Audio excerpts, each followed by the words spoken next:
বর্তমানে অনেক ভাইরাল একটা জায়গা খেয়াঘাট ক্যাফে। এখানে প্রতিদিন অনেক দর্শনার্থী ঘুরতে আসে।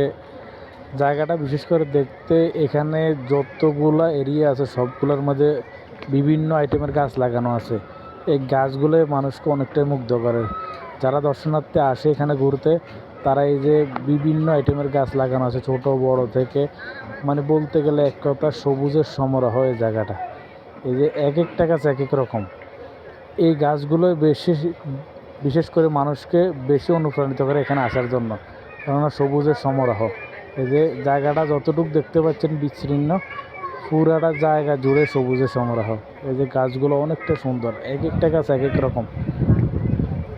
এই যে বিকালবেলা এখন আস্তে আস্তে মানুষ আসা শুরু হয়েছে এখানে। এখানে সন্ধ্যার পর হলে পানিগুলো ছাড়ে ঝর্ণার মতো করে। জায়গাটা অনেক সুন্দর দেখতে যখন পানিগুলো ছাড়ে। এই যে মানুষ বসার জন্য এবং মানুষ হাঁটার জন্য অনেক